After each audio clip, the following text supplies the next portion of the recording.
Well, for those of you who are here already, thank you so much for coming. I'm really excited about this event today.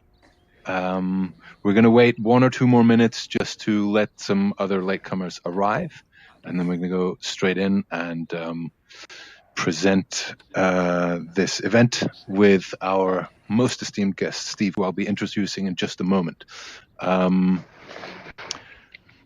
If anybody does want to come up front and sit on these front row chairs, don't be shy. Nice Who have and we got intimate. Here? All right.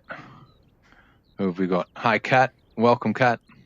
Come on over. Just to let you know, you won't be able to speak at the moment. You're muted, but later on you'll be able to join the conversation. If you want to come and join us, find a place to sit. We're about to start. Thank you very much. All right. Who have we got here? Oh, there's a latecomer. All right, he's late for his job interview there. Yes, his name is NPC. Yes. Okay. Very good. Hey, Caitlin. Yeah. Take a seat or stand as you like, Kate. Caitlin. Oh, I read Kat. All right, Caitlin. Fantastic. Right, David as well. Wonderful. Stand or sit as you please. I think we're going to make a start, guys. What do you think? You ready, Steve? Ready, Chris? Yeah, let's do it. All right, let's do it. Well, wonderful. I'm going to take a seat right here. One and all, thank you for coming. Thank you, Chris, for helping out. And this is another one of the Educators in VR on the Road event, a slightly different twist. So Educators in VR on the Road is usually exploring a platform, but this time round we've invited a very special guest, and I'm super happy to say he accepted the invitation, and here he is. Steve, I'm just going to read a bit of an introduction for you, if I may, Steve. Steve is one of the world's leading evangelists in virtual reality and education. And we are very honored that you've agreed to spend an hour with all of us. I know you're a busy man. He's the 2-time winner of the Jess Award for the Best Use of ICT, winner of the 2018 BET MEA Innovation Award, and named as the 2018 Education Trendsetter by EdTech Digest. With more than 18 years in education, Steve was until recently the head of digital learning and innovation across the Jess Dubai School Group, and we're excited to hear what he's got planned next. In 2017, he became the first educator to host professional development sessions inside virtual reality. And in 2018, he co-hosted the world's first global lesson inside VR alongside Pixar co-founder Loren Carpenter. Steve is also an Apple Distinguished Educator and Microsoft Master Trainer. Well, we could go on and on and on, but I think you get the point. Steve here is the real deal. I hope I got all the details right there for you. Steve, thank you so much for doing this with us. I'm really looking forward to chatting with you about many things today. But first of all, how have you been, man? I'm good, man. You realise you're not sitting down, yeah? There you go. It's really weird being inside Engage and not being the host. This is literally the first time I think I've ever been inside Engage. I was going to ask you about that. So right. I'm going to try not to step on your toes, my friend. Pressure's off. No, you give me pointers all day long as you like. Go. How have you been? Everything's good. I've been well, man. It's been an unusual few months. Hence the somewhat I wouldn't say radio silence, but for me and the amount of content I'm usually sharing, and I'm fairly prolific. I think absolutely. I think the relative silence from me has been different for a lot of people. I think that people have been wondering what I've been up to and where I've been, and it's been an unusual time for me, but very good, and it's like a whole. I'm about to sort of relaunch and get everything up and running again.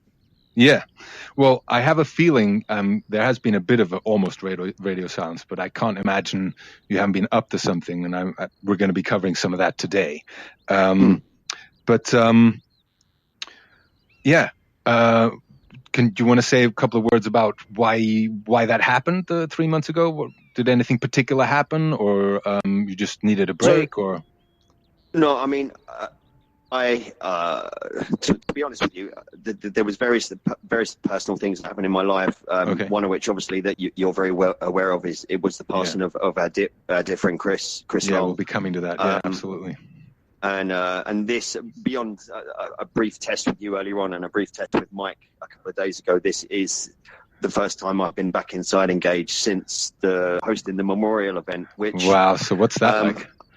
It's bizarre, man. I mean, I remember talking to Bobby Carlton from VR Scout about it, because he wrote that wonderful article about it, and he said to me, I think this is the first memorial event that's ever been held inside virtual reality, and I said it may well be, but I'd give absolutely anything in the world to not have to do it. Yeah. To not have to claim that title. And yeah, absolutely. To then go back into the recordings, to be able to screencast them out, to share to people, because obviously people who hadn't been able to make it were eager to see the recordings, was very, very difficult as well. Right.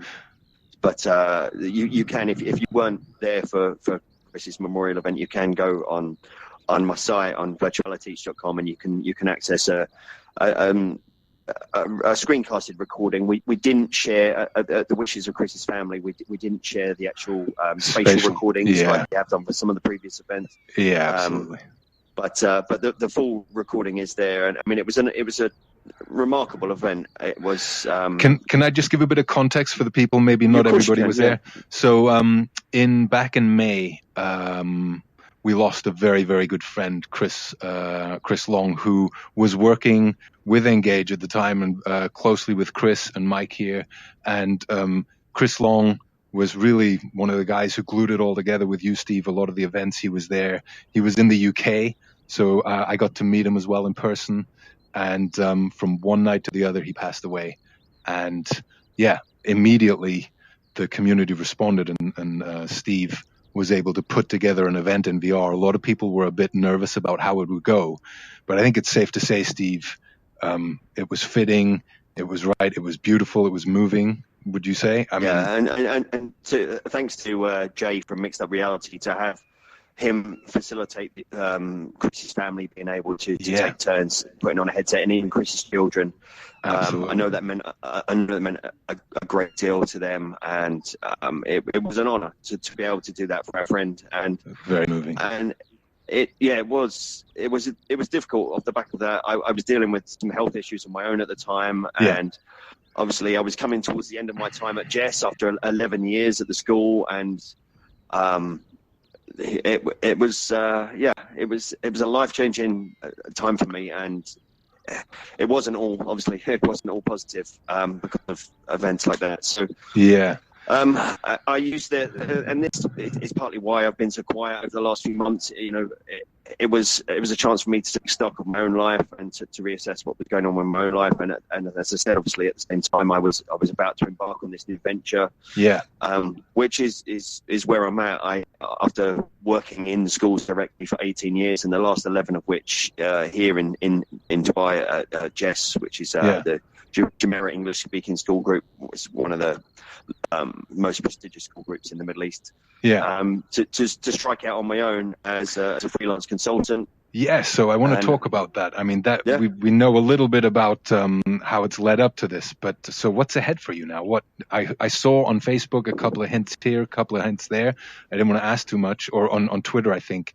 But what's next for you, man? Yeah, I mean, as I say, it hasn't been radio silence. I'm still broadly, well, perhaps not as active as I used to be, but I have been active over the summer on Twitter at least. Not so much on Facebook and LinkedIn as I used to be, but I mean, in a perfect world, I think I would have set up just as a virtual reality consultant, like for education. But it was clear to me that there wasn't enough. There wasn't going to be enough work to sustain myself just working on virtual reality.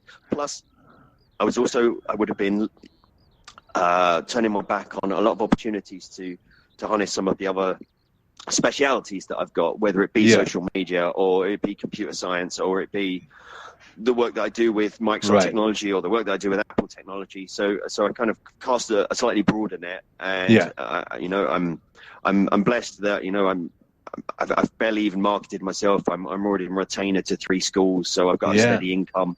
Fantastic. And it's allowing me to pick and choose a bit more. So despite a long hot summer, because Dubai in the summer is a ghost town. It just, as soon as the school term ends, the place is empty. I know Dave here came over to visit in North Wales, and he was basking.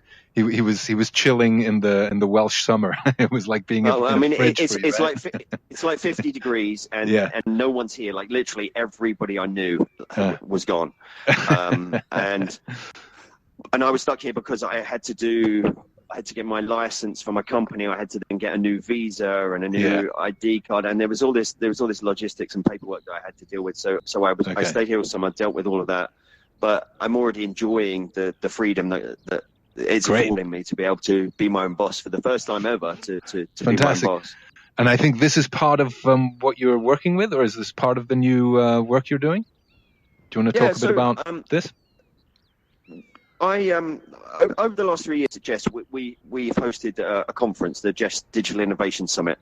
Yeah. And right from the off, my former boss and director Mark Steed, he always said, in terms of companies that we worked with, to what's the word I'm looking for, to sponsor the event, to have stands at the event. He said right from the start, I only want companies that we work with at Jess. I only want companies that I can turn around and vouch for myself. Yeah. And we turned down all kinds of offers for sponsorship from companies that we had nothing to do with. Yeah. And so that's kind of the approach that I've taken with my business now is, so I'm working with HTC Vive because I have an ongoing relationship with them. I'm working with Microsoft. I'm working with Nearpod because I've had a great relationship with the Nearpod team for a number of years. And obviously the Class VR, Rupert, I don't know if he's here, but Rupert from Class VR has been a long-standing CBD and VR guest and contributor. And I remember probably about a year ago, it was around about the time that the Ready Player One movie came out. We did the scavenger hunt here. Yeah. And he won, right? He won, and the prize was I had 2 Ready Player One extra life coins. Yeah. Okay. And I sent one of them to Chris Long. Yeah. With the address labeled Chris Parzival Long. So Chris Long had them, and I had the other one, and I set that as the prize for the scavenger hunt that we hosted here. And Rupert won. Yeah. And then when I was at BET in January, I said that I would come and find him and deliver him. But he paid me back in kind because, of course, he had his DeLorean on the stand there at BET. The original DeLorean. I was one of the few people that actually got to not just to take a photo with it, but actually he let me sit inside it. Yeah. And nobody would have known if you'd have gone into the future and back because there would have been no time. So trust me, it's the most uncomfortable car you will ever experience. It's so uncomfortable. I nearly broke my leg getting in and out of this thing. But, so I spoke to Rupert before the summer about the potential of doing some work with Class VR. Yeah.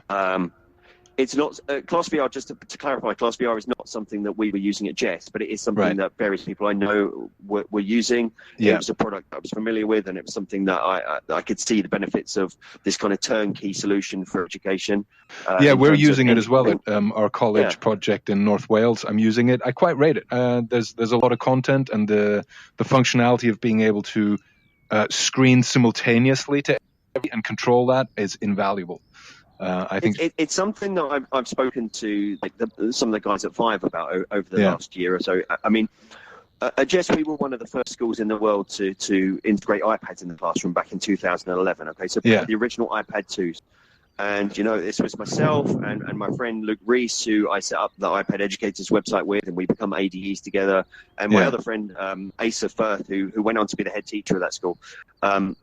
And I mean, that was our passion that drove that. But I mean, it was so difficult back then compared to the way that you integrate iPads in the classroom now. Yeah. With your MDMs, all the solutions are there, right? Device enrollment and your app in the classroom.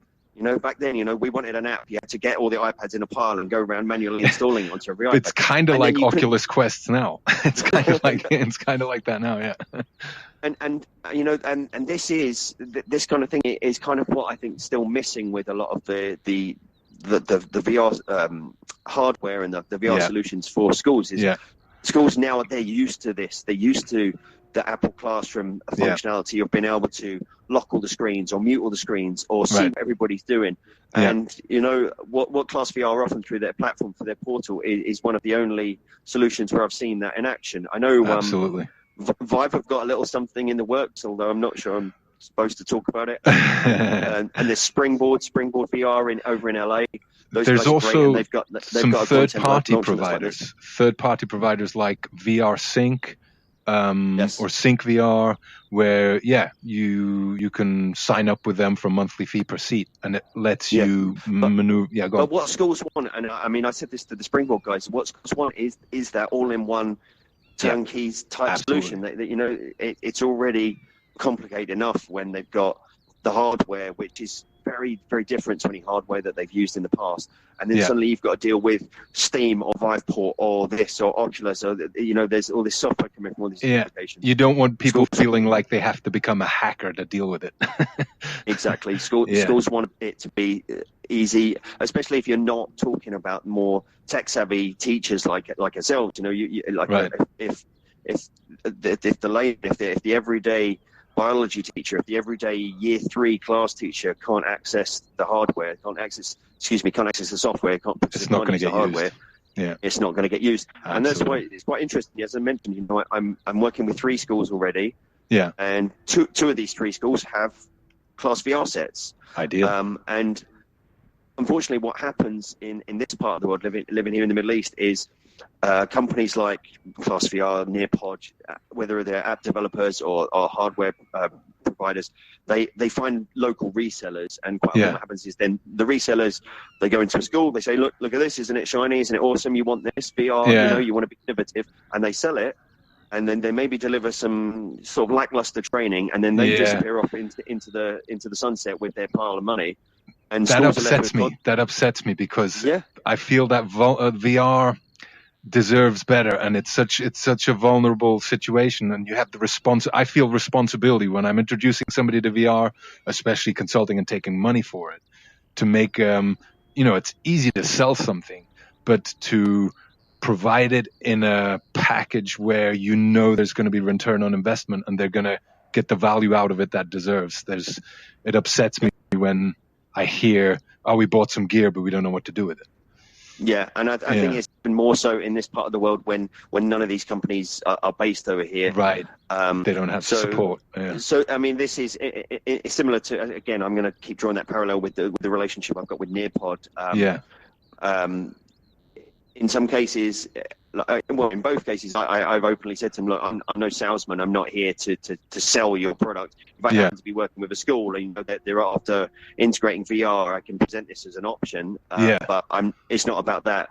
But what it is about is helping them support the customers that they've already got. You know, support the schools that have already got this hardware and perhaps have then been left out to dry a little bit.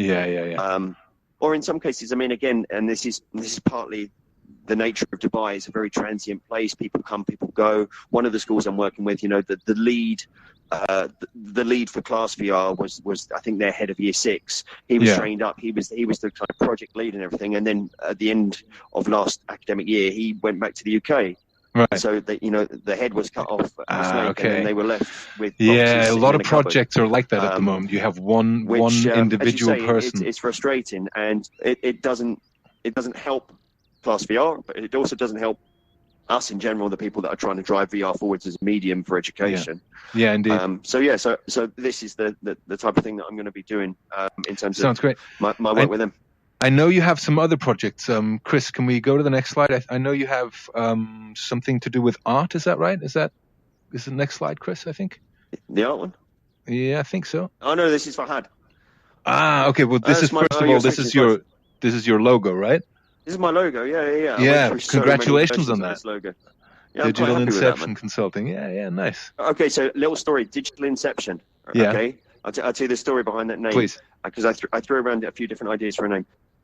It links back to Nearpod, actually. So Nearpod is one of the only apps that I've used in classrooms consistently since we first launched iPads. Okay. And my friend Luke, who I mentioned earlier, that I got the iPad Educators website with back in the day. Okay. I mean, Luke's been a guest on my show as well. Luke and I used Nearpod back into kind of 2013, 2014. We used to use Nearpod to present remotely. So we would have two iPads running, one with FaceTime running so that the audience could see us, which would be then like projected to a big screen inside the venue, and then we would run the actual slides using Nearpod so that we could remotely control their devices. Very nice. And the first time we did this, does it run on Android devices as well? Just sorry, quick question. Is it Nearpod on Apple? Okay, cool. No, it runs on anything. Yeah. Excellent. Yeah. I taught a lesson with a group of Year 7 students the other day. I run it from my phone. Yeah. So the first time we did this was coordinated through a friend of ours called Saba Kidwai. She is now an Apple executive in Cupertino. Oh, and at the time she was working for the University of Southern California, and she booked Luke and I to be kind of remote keynote presenters. Yeah. And we delivered this presentation, and the presentation was called Digital Inception. The movie Inception had just come out. Yeah, okay. I'm assuming you've seen the movie Inception. I've seen it many times, yeah. Okay, so we're both huge fans of the movie Inception, and the pitch of the presentation was that, that when you're talking about ed tech, it can't just be that you turn up and you show lots of shiny toys. That if you deliver the training well enough, that the people walk away feeling like they come up with the idea themselves. Right. Nice idea. And as a bit of a gimmick, I actually had the special edition DVD box set of Inception, or Blu-ray box set of Inception, which came with a little dreidel. So at the end of the presentation, I reached down and spun the dreidel on the table. Oh, that was the trigger, wasn't it, or the anchor? And then just before it stopped spinning, you cut the feed. Nice detail. Which is a bit cheesy, but it was also very cool. Good fun. I almost back in 2017 when I launched the Virtuality website, I was considering at the time writing a book. Yeah. But for me, it was too much of a long-winded process. I needed that kind of instant gratification, which led to me setting up the website. But for a while, Digital Inception was going to be the name of the book. Okay. Because I just always liked that concept. I must say that when I announced the name of the company, somebody said something on Twitter, and it never even crossed my mind. But somebody said it sounds like some sort of robot artificial insemination program. Digital Inception, which was never my intent, and it's not something robotic insemination. Yeah, I love it. But so that's where the name came from, anyway. Okay, but there is an art project you're working on as well, isn't there? I think we got a slide for that, Chris. It's no secret that I'm a huge fan of using virtual reality for art. I'm by no means an artist, but I worked with a wonderful friend of mine, Sidra Iqbal, over the last couple of years, and she really has became my protege at JES, to the point where when I was leaving, the director kind of named her as kind of the person that was carrying the torch forward. Nice. And she ended up with her own Via set in her art room, and she could set it up and take it down and run projects, so she didn't need me anymore. And nice. Came on to my show along with who was with me. It was Joel Kramer from the Kramer Collection, and her, and Jesse Damiani from VR was with us as well. Okay. That was a great show. That you can find the recording of that on my site. So when I was leaving JES, beyond working with schools, when I was kind of spitballing ideas for what I might do, one of the ideas I came up with was to try and find a local art studio to partner with to try and run VR art workshops. And there was one art studio that I absolutely love here. It's called the Jam Jar. It's been around for a long time. The one? My kids have been there a bunch of times. Yeah, that's a photo from inside it. Yeah, lovely space. Very, very well respected. These guys, they partner with like the Louvre Abu Dhabi and the Etihad Museum here in Dubai. Wow. They run all kinds of workshops. So I reached out to them and asked if they'd be interested, and it turned out they were very interested, and that they'd been looking for new ways to integrate technology. They've been doing art workshops for Apple, but in the Apple store here in Dubai. But they were looking for new and exciting sort of art tech fused projects. So I took a Vive rig down to the studio, stuck them in Tilt Brush, and everything's kind of started rolling from there. So we're running a first event on November 9th, which is kind of like a taster event. We're just going to let people come and have a quick go. And then from December, we're going to start hosting, I think a couple of times a month, we're going to be hosting like full 8-hour workshops where what we're talking about is still kind of in flux a little bit, but we're talking about sort of 2-hour workshops where we've got the one thing that I was adamant about was that I don't want to end up with 50 kids coming when I've got five set up, and then they're waiting for a go. So I put a schedule together where they're working 2 students to a rig. So if we get 5 set up, then we've got 10 students in that 2-hour block. And in that 2-hour block, they would then each get 1 hour of hands-on time, but it also facilitates them having time without their headset on, so they get a natural break. And then supplementing that with some YouTube content from like Sabi and Anna Dreambrush and that, so that they've got some inspiration. Exactly. Yeah. And there'll also be some, one of the great things about Tilt Brush, and if you're using Tilt Brush at all, I can't recommend enough that you Google or go on YouTube and search how to bring in the reference images, because for us at Jess, that was the turning point in terms of the quality. The reference images? Being able to bring in the reference images is so important. Okay. So whether that is, we've had a student painting sunflowers, and they went online and found a bunch of different photos of sunflowers to bring into the space, so that they've got them there in the virtual space, or that it's a student has sketched something with a pen or a pencil, or they've done a painting, and then they just take a photo on their phone, load it in, and then they pull that in, so they've got that in there to refer to. It makes such a huge difference in terms of how the students are working, because they haven't got to keep taking the headset off. By the way, just on the note of Tilt Brush, I saw, I think it was yesterday, either on Facebook or Twitter, there's some kind of competition for people using Tilt Brush for art, and there are different tiers. So there's beginner entries, there's mid-level, right up to professional. Anybody can submit anything. The deadline is quite soon. I think it's early October for anybody who uses Tilt Brush. I was considering having a crack myself and maybe my son, just do anything and take part. But the Tilt Brush is really developing. No, I didn't. I actually didn't know about that. And to be honest, I've got I as part of the lead up to this, I've been working with a 10-year-old artist called Yasmin, and I mean this girl is unbelievable. I've never seen an artist my mum is kind of semi-professional artist, and I showed her some of the work by this young girl, and she was like, she's 10, and I was like, yeah, seriously, she's 10. I stuck her inside Tilt Brush, and with practically no guidance at all, she produced the most amazing dress design, which you go on my Twitter feed, you find it.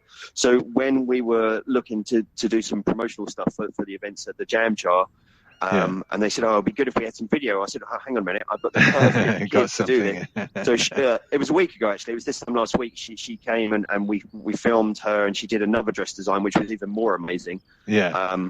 And this was only a second time inside the software. It's always amazing to put someone with actual artistic talent inside a platform like Tilt Brush. So I'll definitely be telling her about this competition. Nice one. So are there any more projects other than Class VR? You're working with Digital Inception on this art project. Anything else you got stacked away for the near future? I'm going to be doing some work with the local Microsoft team. I've worked with them closely over the last 4 years. They're great guys. And that's kind of, I'm a little bit kind of non-disclaimer on that. I can't really talk about that too much at the moment. Until inks are drawing contracts. But and obviously I've always got bits and pieces spinning with the local Vive team here. They've always been amazing to me. But I noticed you did have the photo up before of Fahad. Have you got that one? I think we do, Chris.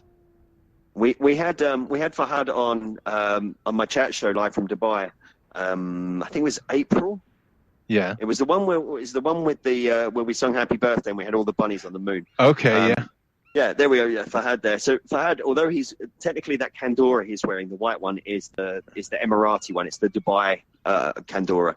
Fahad is originally from Saudi Arabia, but he grew up in the States. So if you talk to him, he sounds American. But he's a great guy. He runs Nuat VR, which is a VR company based here in Dubai. They did all of the VR installations for the Kidzania. That's right. They've done. I remember they've done some amazing now. stuff. Really, really innovative stuff. And he'd been looking. Fahad talked when he joined me on the show. He was talking about how he had looked at his kids' own schooling and decided it wasn't good enough. So he went to that school and said, right, I'm going to give you loads of VR equipment. I'm going to build you a VR lab, and you tell me what you want, and I will build the experiences for you.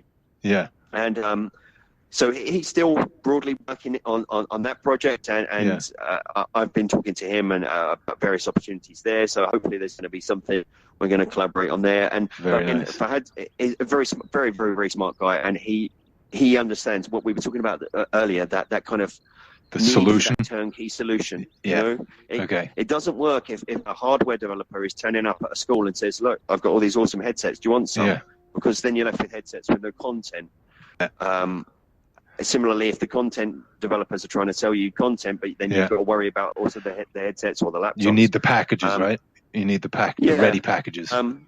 What was interesting was I was at his studio, I think 2 weeks ago, and it was actually the very first time I got to try the Oculus Quest. Now that will probably for someone like me that does so much work with VR, that'll probably sound like I need to be thrown. I need to give my badge back or something because I only just tried the Oculus Quest. But for context.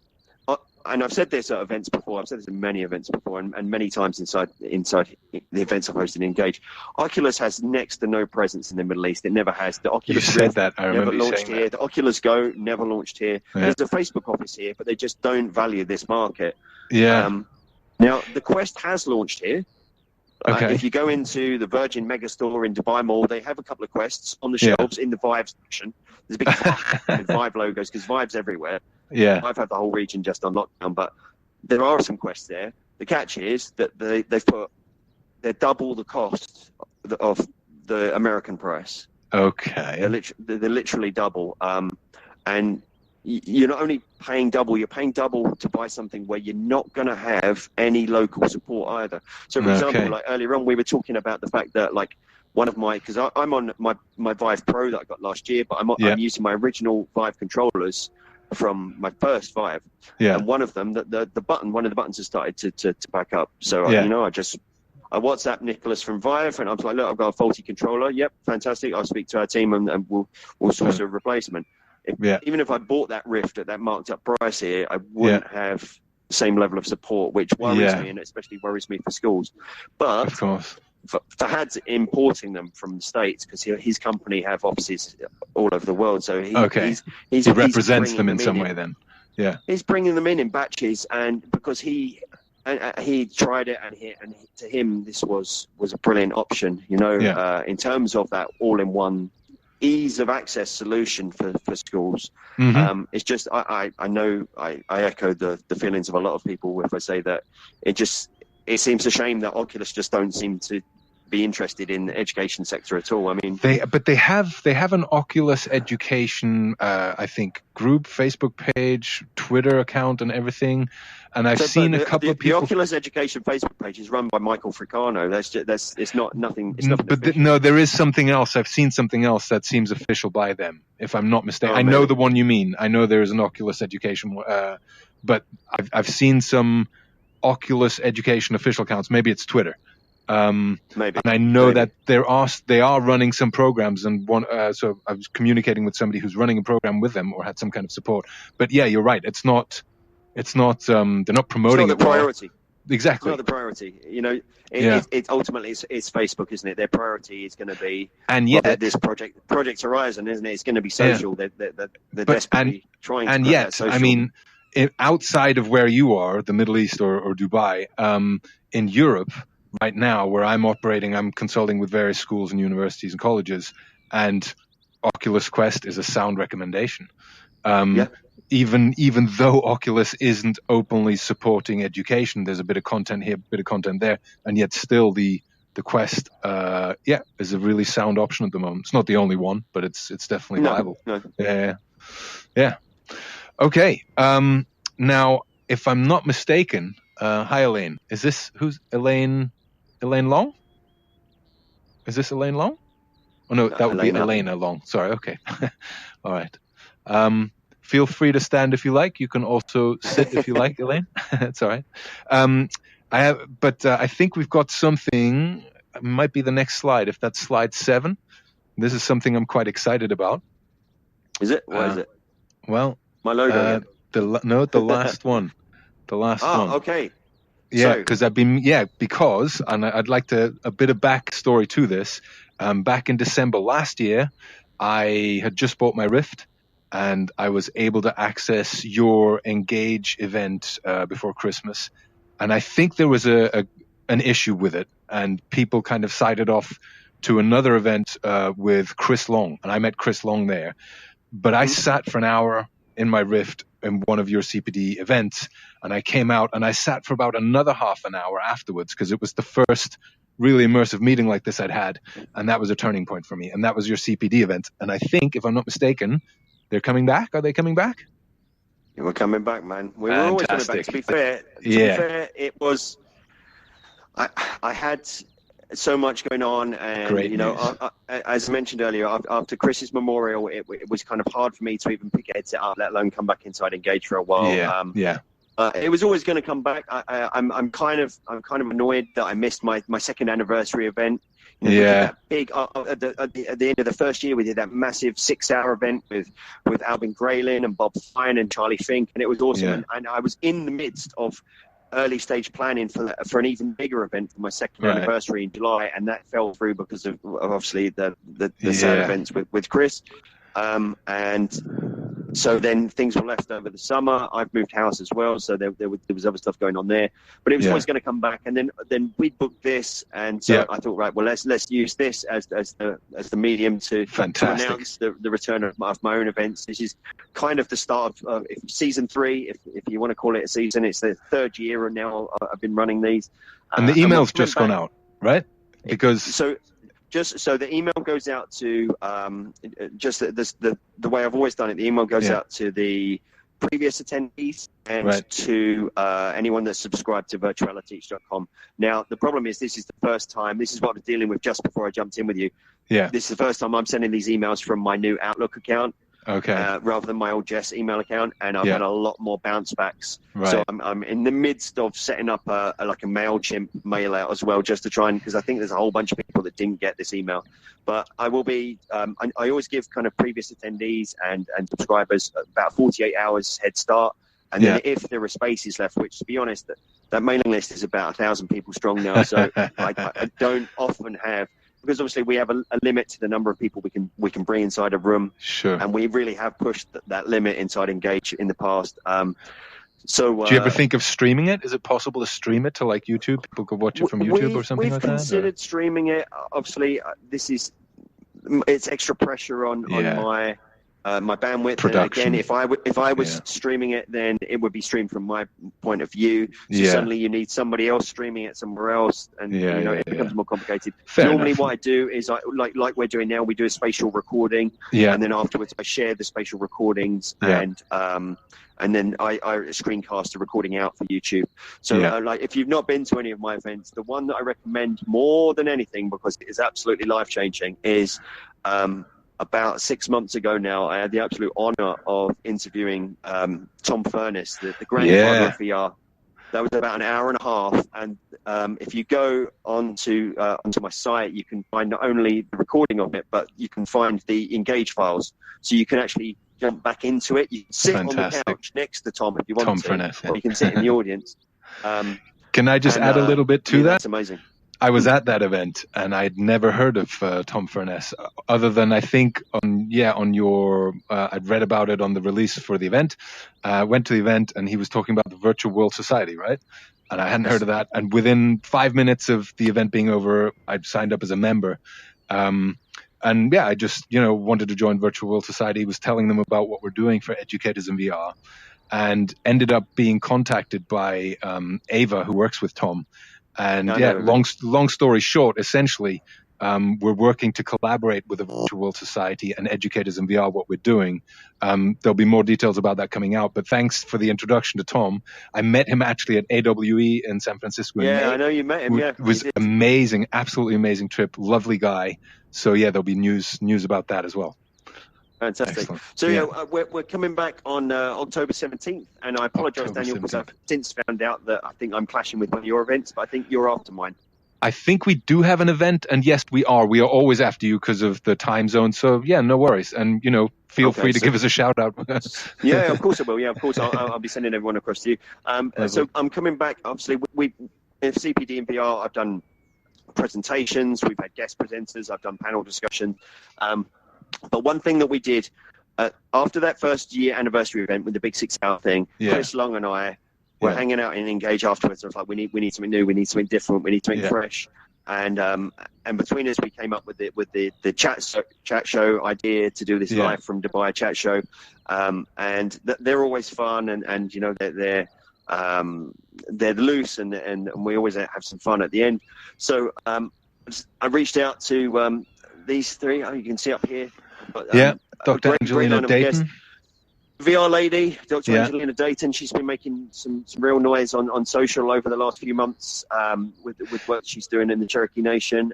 Steve Grubbs is the CEO, founder of Victory XR, formerly Victory VR, the guys that made the awesome frog dissection app, amongst others. Right. And Suzanne is, she wanted to be here tonight actually, but she couldn't. Suzanne is, of the three, the only one I've met in person. She's based up in Scotland. I've met her on Altspace. She's been at almost all of the CPD in VR events in the audience, and it's always nice to have people who've been in the audience regularly come up and take the step to become guests. And the work that she's been doing at Pivotal Reality with using virtual reality for people with dementia has just been groundbreaking. So it's a real pleasure to be able to invite her up to have a chat as well. And and then I'll be back to hosting monthly events.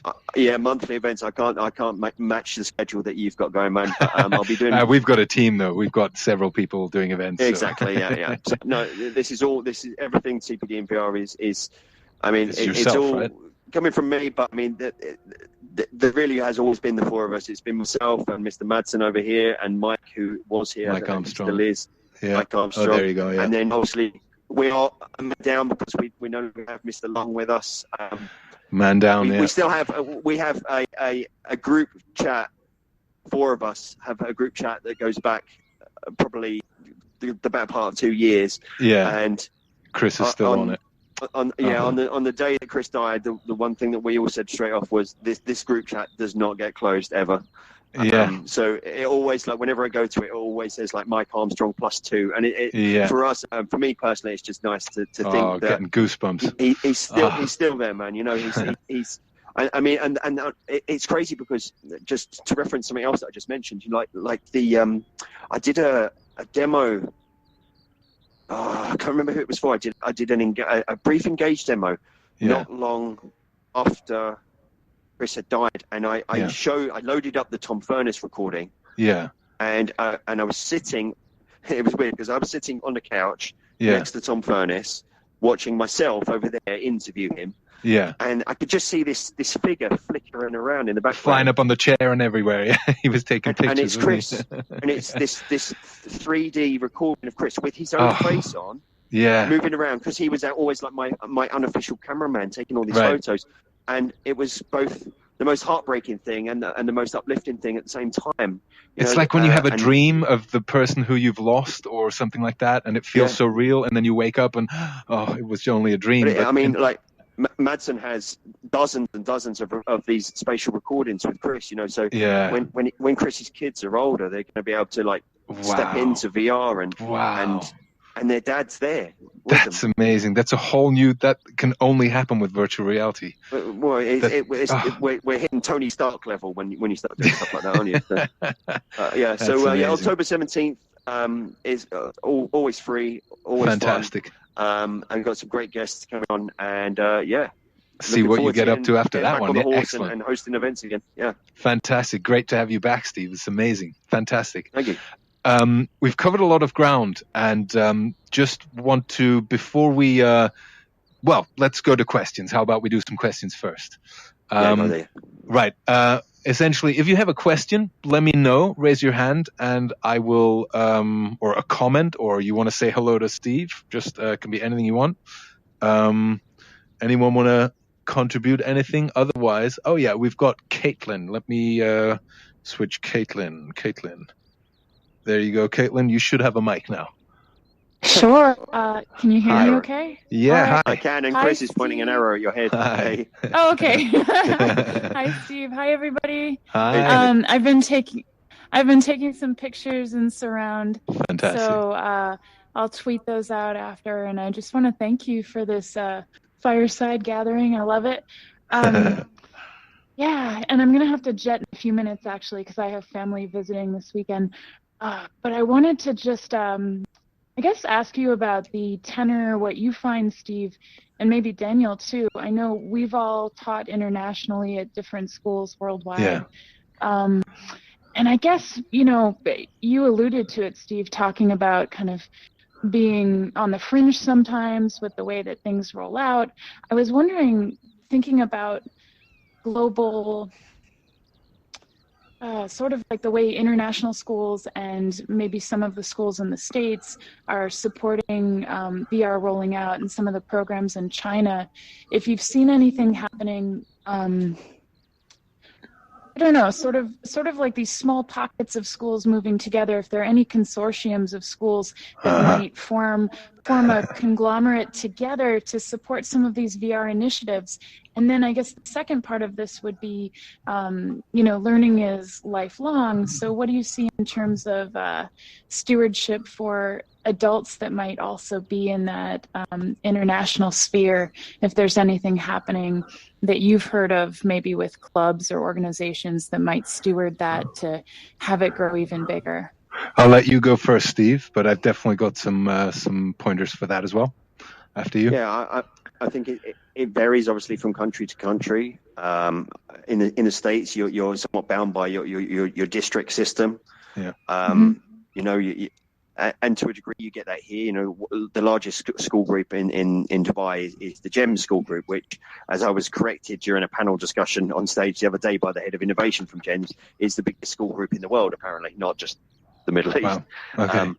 Wow. And for them, I think that there is a degree of it's got to come from the top down. Whereas what I found useful when I was working at Jess was, although we're a British curriculum school, we had the freedom to innovate. We could break away from the British curriculum when we needed to. In terms of groups coming together, yeah, I mean, you mentioned China, obviously. Vive in particular, with a heavy presence in China, and a shout out to my good friend Paola Paulino, and her company over there, Pioneer XR, that they're doing some amazing work with schools over there, where they're actually deploying dedicated VR programs in schools.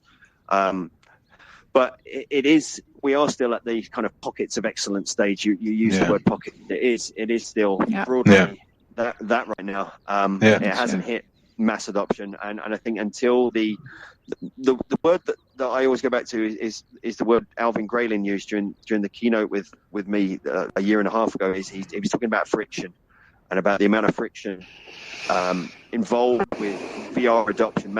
Like obviously when I'm talking, I'm not talking like the class VR stuff, the 3DOS stuff, but the friction involved with deploying Vives or Oculus en masse. Sure. The Quest does go away. The Quest definitely goes away, and to a degree that the Vive Focus Plus as well, they go away towards removing some of that friction.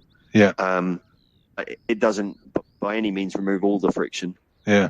Go on, Daniel. Yeah, I'd love to add something to that, Caitlin. So with regards to schools coming together, we're actually educators in VR. That's Laurel over. Where are you, Laurel? You were there a minute ago. Laurel and I, we're actively working on a project with. I don't want to give too much away, but we are currently actively trialing a project which will, if it's successful, and we have strong hopes that it will be, is going to form the foundation of a global network of schools. So we want to trial remote collaboration on platforms like Allspace and Engage here and others, and get to the point where we have 10, 15, 20 schools who are networking, can do remote collaboration exchanges and stuff like that, and then work towards scaling that. So that's actually a program that we have in the works, and we'll be making some announcements. In fact, that's something we're working with the Virtual World Society on at the moment. Mm-hmm. We're not putting too many details out there, but that's something that's happening. Just wanted to put it out there. Beautiful. Yeah, thank you. Maybe that'll solve some of those problems, like the box on the shelf that doesn't get used or something like that. That's the idea. That's the idea. Yeah. So, Steve, you were saying it needs some top-down approach, and I agree with you. But educators in VR, at the moment, we're very much trying bottom-up, because there are amazing people out there, and a lot of them are coming together on our Discord server in the community we're hosting there. and the amount of people joining who are saying, I've got some quests, I've got something, can we connect with, other schools? And so out of that has grown this idea that, yes, let's build a way for schools to connect, through us, with our support. So if you've got a couple of quests and you're in a school, join the network if you like, and then you can access schools all around, and it'll be a little bit, moderated by us and supported by us. So you're not out there on your own. There's no point reinventing the wheel. That's the superb. idea. Yeah. Yep. Yeah. I'm anybody independent too, but I'll be drifting around into different schools as well and seeing. Well, it's not only for schools. It's not even only Yeah. for educators. It's going to be right down to families. Families will be able to join that network, and individual students, learners. And with regards to, you were saying about lifelong learning, that's also a program that we're actively supporting. And I know the Virtual World Society is developing programs for lifelong learning specifically. Yeah. So there are things happening, and we'll be awesome. we'll be posting about that in the next few months. Yeah. Great question. Michael in here the other day. Was where's Madsen? Is it Michael? His name? Michael McDonald. Yeah, Michael McDonald from Gold Lotus. Gold Lotus. That's right. Delivering the language learning classes inside Engage. That's right. Which was cool to see. I've been chatting to him on LinkedIn a little bit. It's a good guy. He's a great guy. He's actually teamed up with us, and he's running a series of events for the V language learning track. Yes, you did one just the other night. Yeah. Just the other night, exactly. That was great. We had Dr. Aaron Rowley from Linguisticator and his memory palaces. It's amazing. So that's going to be pretty much a monthly, maybe bi-monthly event. We don't know. Keep your eyes on the social media announcements. But we're slowly developing other tracks, and the lifelong learning one, diversity track we're building. So we're going to have kind of themed teams, and anybody wants to join in and contribute, that's what we're all about. Cool. All right. Well, I'm going to bid you goodbye now to everybody. Thank you so much, I'll see you real soon. I'm Daniel. I'm going to have to jump off as well, Daniel, because it's getting kind of late here now for me. Absolutely. Bye, okay. We have other questions. Can we take one more quickly, Steve, or do you need to go? One more go. Yeah. See you later. One more question. Who we got a question? I think. Bye. Karen over here. Karen's got a question. Got her hand up. Let me switch you free just a second. Karen Alexander. Yeah. I think so. Hang on. Where's Karen? Karen. Here we go. Karen, you should be good to speak. Great. Thank you so much. And hey, Steve, Karen. it's wonderful to see you back and engaged. Really excited about the upcoming CPD and VR and about this session. I'm working primarily at the community level, working with a after-school arts program, an after-school school to career program in underserved areas, and also working with our local community television station, sort of a cable access sort of thing in Pittsburgh, Pennsylvania, where I'm based, to provide events where people can try out VR for free at sort of a community literacy, a digital literacy sort of event, and trying to promote equitable access to the technology and to educate students whose schools may not have the resources to have this equipment in it. So, it's slow going and it's hard. And so I wondered if you all could give me, Daniel, I'd love to be connected to your efforts and please. see what you're doing. And but also just what sort of advice would you have for running these kinds of programs, and how might they differ from the school environment, better or for worse? I mean, in some ways there might be fewer restrictions, right? But Yeah, potentially. You're right. Potentially you're going to have less red tape, but in some ways you want a degree of red tape, don't you? Because it's covering. Gives you safety as well, yeah. All it takes is one kid goes home after doing something like that, and then it starts complaining of a headache, and a parent takes things the wrong way, and then before you know, you've got to unpick a mess. My suggestions would definitely be to think about some sort of disclaimer forms to make sure that you're covered from that point of view. To make sure, like I was referencing with the art workshops I'm going to host, to make sure that you've looked at the timetabling and the scheduling, so that that regular breaks are booked in, because you stick students inside a platform like this or a platform like Tilt Brush, and time just vanishes. I've been sat in here for an hour now, and it totally doesn't feel like an hour. it feels like 15 minutes. Time is it's slippy inside VR, isn't it? Things just disappear. You get into the flow, and then all of a sudden you're an hour later in your life. So I would definitely recommend making sure that you're covered from that point of view. Make sure that the students' health is considered, and that you can answer those questions. You think about those questions before they get asked, so that when and if they get asked, you're covered. Yeah, not to interrupt, but we just published an article on permission slips and waivers. Yeah, there's a couple of templates, is it? .com. Yep. Okay. Yep, we have templates and talks about it. Fantastic. Thanks. Maybe we can let's send that link out in a follow-up email. That would be awesome. It's a great. I looked through that. It's awesome. It's got all kinds of resources. Thanks for that, Laurel. Very cool. Right, guys, great question. Yeah, Steve, you're gonna have to go. Thank you so much for doing it, man. You're most welcome, friend. Great to have you back, and I'm so pleased that we were able to do it with you. Been meaning to work with you for a while. Yeah, lovely. Come on in. Hey. Wonderful. Fantastic. Thank you so much, Steve. Just before everyone else goes, if you don't already know, we have a website, educatorsinvr.com. We also run a Discord community where we have hundreds of members like yourself who share resources and have discussions. Chris is an active member there. Laurel's always posting fantastic resources. I know David's on it. I think Tina, yes. A bunch of you are on it already. Join us there, find us there. We've got more events coming up this month. Well, not this month. I think it's the last one this month. Next month, we've got exciting new teams starting as well. Find us there. Thank you very much, everybody, for coming. Chris, thanks for your support. Laurel for the support. Mike Armstrong, thanks. Engage. Wonderful. Thank you, Daniel. Fantastic. We were going to do a bit of a fun thing at the end, but I think we've been here long enough now. Another time. Next time. All right, guys. Next time, guys. Can we have dancing in the rain again? Just quickly. Dancing in the rain. Great stuff, guys. And see you around. How about this little announcement from Oculus? Be excited about. Oh yeah, go on.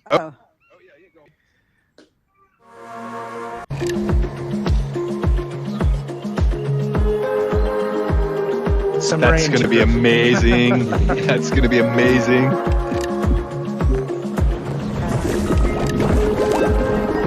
Wow.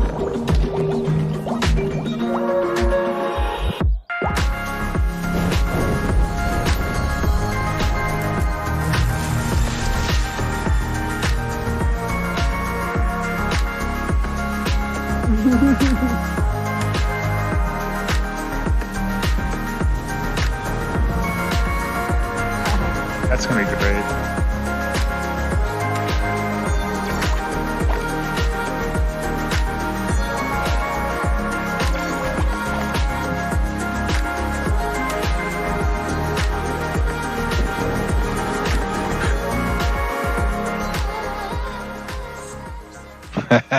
So cool. It's going to be cool, guys. Yeah. And the Horizon platform, can't wait for that as well.